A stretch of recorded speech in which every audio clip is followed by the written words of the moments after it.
സ്വലാത്ത് ചൊല്ലുമ്പോഴേ ആരാണോ ചൊല്ലുന്നത് അയാളെ പേരെന്താ, അവളുടെ പേരെന്താ, ഉപ്പാൻ്റെ പേരെന്താ, ഈ അഡ്രസ് അടക്കം നബി തങ്ങൾക്ക് അല്ലാഹു എത്തിച്ചു കൊടുക്കുന്നു എന്നത് സ്വഹീഹായ ഹദീസാണ്. നമ്മുടെ ഈ മൊബൈൽ ടവറുകൾക്ക് ആരാ വിളിക്കണത്, ആരുടെ ബോളെന്നായി വരുന്നത് എന്ന് മനസ്സിലാക്കാനുള്ള കഴിവ് ഒരു ഇൻ്റലിജൻസ് ആർട്ടിഫിഷ്യൽ ഉണ്ടെങ്കിൽ പുണ്യ നബിക്ക് അല്ലാഹു ഇത് സാധ്യമാക്കി കൊടുക്കുമെന്ന് പറഞ്ഞ് എന്ത് പ്രയാസം. അള്ളാഹുവിൻ്റെ ലോകമല്ലേ. അപ്പം മനസ്സറിഞ്ഞ് 3 സ്വലാത്ത് റൗദയിലേക്ക് ഹബീബ്, പട്ടാമ്പിയിലെ ഈ കോളേജ് ഗ്രൗണ്ടിൽ നിന്ന് വരുന്ന സ്വലാത്തുകൾ ഹബീബിൻ്റെ തിരുമുറ്റത്തേക്ക്, തിരുസന്നിധിയിലേക്ക് അങ്ങനെ നിയ്യത്ത് ചെയ്തങ്ങ് ചൊല്ലി.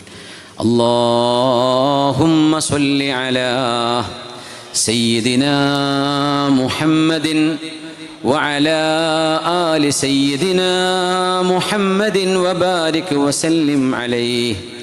اللهم صل على سيدنا محمد وعلى آل سيدنا محمد وبارك وسلم عليه. اللهم صل على سيدنا محمد وعلى آل سيدنا محمد وبارك وسلم عليه. മനസ്സിന് ഭയങ്കര സന്തോഷം കിട്ടുന്ന, സമാധാനം കിട്ടും സ്വലാത്ത് ചൊല്ലിയാൽ. അള്ളാഹു നമ്മുടെ പ്രശ്നങ്ങളൊക്കെ പരിഹരിച്ചു തരട്ടെ. ജസാക്കുമുല്ലാഹ് ഖൈർ. നമ്മുടെ പ്രവർത്തകർ, അമലിൻ്റെ വളണ്ടിയർമാർ വരുമ്പോൾ ഒരു കുഴപ്പമില്ലാത്തവരോടും നിങ്ങൾ റഹ്മത്ത് ചെയ്യണേ മൂസനബിയേ. അപ്പോൾ മൂസനബി അലൈഹിസ്സലാം എന്താ പടച്ചോനെ, കഷ്ടപ്പാടുള്ളവരോട് റഹ്മത്ത് ചെയ്യണം, ശരി തന്നെ. ഒരു കുഴപ്പമില്ലാതെ ജീവിക്കുന്നവരോട് റഹ്മത്ത് ചെയ്യേ, അങ്ങനെ ഉണ്ടോ? ഫമാ ബാലുൽ മുആഫാ. മൂസനബി അള്ളാഹുവിനോട് ചോദിക്കുകയാണ്, അള്ളാഹുവേ, ഒരു കുഴപ്പമില്ലാത്തവരോട് ഞാൻ എന്തിനാ കരുണ ചെയ്യേണ്ടത്? അവരോട് റഹ്മത്തോ, വീടും കുടിയും വരുമാനം ഒക്കെ ഉണ്ട്, അവരോട് ഞാൻ എന്ത് റഹ്മത്ത് ചെയ്യാനാ? പാവപ്പെട്ട മുബ്തല, പരീക്ഷണത്തിൽ കഴിയുന്നവർ, രോഗത്തിൽ, കടത്തിൽ, ദുരിതത്തിൽ കഴിയുന്നവർ, അവരോട് റഹ്മത്ത് ചെയ്യണം. മനസ്സിലായി റബ്ബേ? ഒരു കുഴപ്പമില്ലാത്തവരോട് റഹ്മത്ത് ചെയ്യേ. അതെന്ത് റഹ്മത്താ? നിങ്ങൾ ആലോചിച്ച് നോക്കി, എന്തായിരിക്കും എൻ്റെ ഉത്തരം? എന്താണ് പറഞ്ഞതിൻ്റെ ഉത്തരം?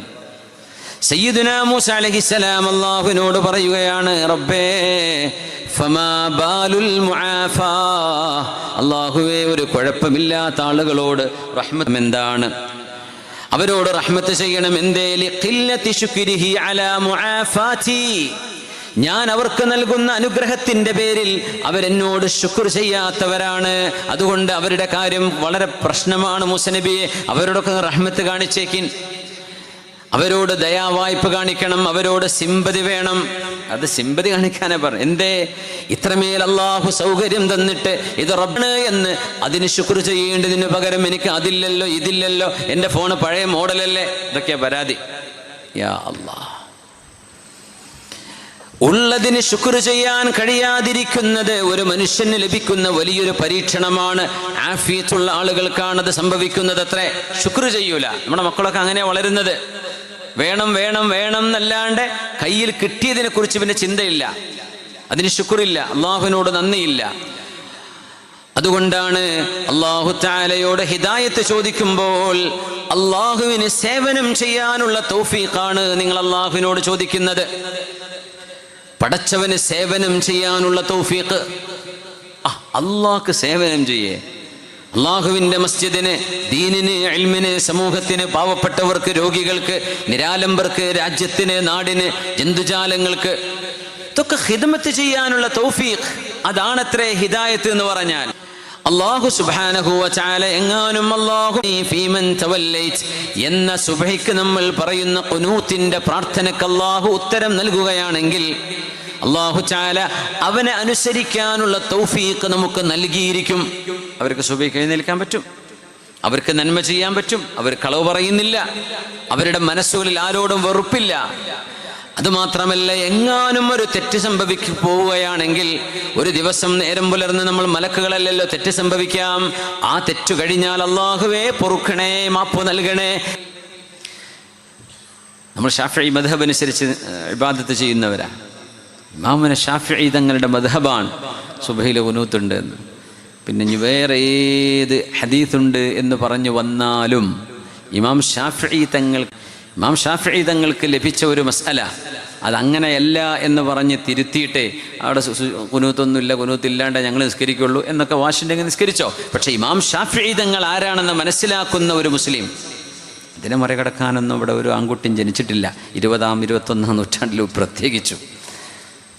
അപ്പോൾ കുനൂത്ത് ഓതിക്കോളി. വെറുതെ പറയാം ആ ഹദീസ് ഉണ്ടല്ലോ കുനൂത്ത് ഓതിയിട്ടില്ല എന്ന് പറയാം. ഇതൊക്കെ കണ്ടിട്ട് തന്നെയാണ് മദ്ഹബിൻ്റെ ഇമാമിയങ്ങൾ ദീനിൻ്റെ മസ്ലകൾ അവിടെ രചിച്ചു വെച്ചിട്ടുള്ളത്.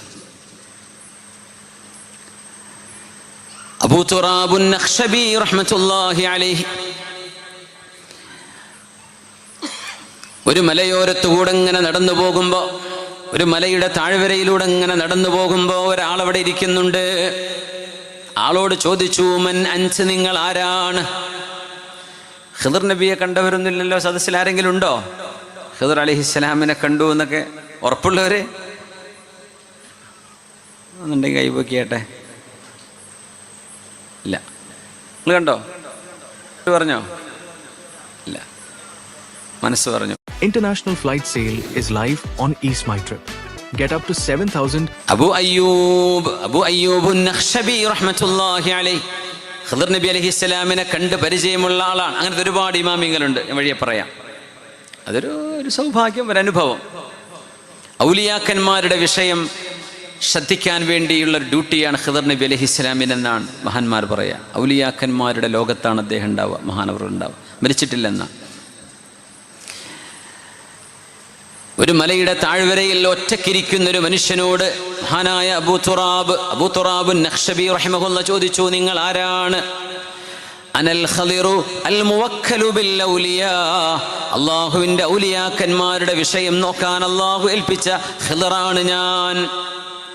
അറുദ്ദു ഖുലൂബഹും ഇദാ ശറദത് അനില്ലാഹ്, അള്ളാഹുവിൻ്റെ ചിന്തയിൽ നിന്ന് അവരുടെ ഹൃദയമെങ്ങാനും മാറി നിൽക്കുകയാണെങ്കിൽ ആ ഹൃദയത്തെ അള്ളാഹുലേക്ക് തിരിച്ചുവിടലാണ് എൻ്റെ ജോലി. എന്നിട്ട് പറഞ്ഞു, യാ അബൂ തുറാബുൻ നഖ്ശബി അത്തലഫു ഫീ അവ്വലി ഖദമിൻ വന്നജാതു ഫീ ആഖിരി ഖദം. അള്ളാഹു ഏറ്റെടുത്ത ആളുകളെ നേർവഴിയിലേക്ക് അവരുടെ ഹൃദയത്തെ തെളിച്ചു കൊണ്ടുപോകാൻ അള്ളാഹു ഏൽപ്പിച്ച ഖിദറാണ് ഞാൻ. كان لي قلب أعيش به ضاع مني في تقلبي ربي فردده علي فقد ضاق صدري في تطلبه وأغث ما دام بي رمق يا غياث المستغيث به. അല്ലാഹുവേ, എനിക്കൊരു ഹൃദയമുണ്ടായിരുന്നല്ലോ. കാനലി ഖൽബുൻ അഈശു ബിഹി, ജീവിതത്തിൻ്റെ അർത്ഥമറിയുന്നൊരു ഹൃദയം എനിക്കുണ്ടായിരുന്നല്ലോ. ഹൃദയം കൊണ്ട് ജീവിക്കാനാണ് ഖുർആൻ പറയാം. ബ്രെയിൻ കൊണ്ട് നമുക്ക് ജീവിക്കാൻ പറ്റും. ഞാൻ പറയുന്നൊരു മെറ്റഫറാണ്, ഇതൊരു ആലങ്കാരിക പ്രയോഗമാണ്. കല്ല് കൊണ്ട് എല്ലാറ്റിനും ബ്രെയിൻ ഉണ്ടല്ലോ, പക്ഷേ ഖുർആനും ഹദീസൊക്കെ ചർച്ച ചെയ്യുക ദിമാഗ് എന്ന വാക്കിന് പകരം ഖൽബ് എന്ന വാക്കുകൊണ്ടാണ്. ഹൃദയം സ്നേഹത്തിൻ്റെ ഇടമാണ്. ഇന്ന് സ്നേഹം വല്ലാണ്ട് കുറഞ്ഞിട്ടുണ്ട്. കൊറോണയ്ക്ക് ശേഷം പറയുന്നത് വേണ്ട. കൊറോണയ്ക്ക് ശേഷം നമ്മളൊക്കെ മുറിച്ചു മാറ്റപ്പെട്ടില്ലേ അല്ലേ? അതുവരെ നൂറ്റാണ്ടുകളോളം ഉണ്ടായിരുന്ന ബന്ധങ്ങളൊക്കെ മുറിച്ച് മാറ്റി അന്ന് മടി പിടിച്ചതാ. അള്ളാഹ് ഏറ്റെടുത്തിട്ടില്ല, പിന്നെ അവിടെ കിടക്കും. അങ്ങനെ മരിച്ചു പോകാതെ ഉണ്ടാവും. അള്ളാഹ് കാക്കട്ടെ. കാനലി ഖൽബുൻ അഈശു ബിഹി, ജീവിക്കാൻ ഒരു ഹൃദയമുണ്ടായിരുന്നു റബ്ബേ.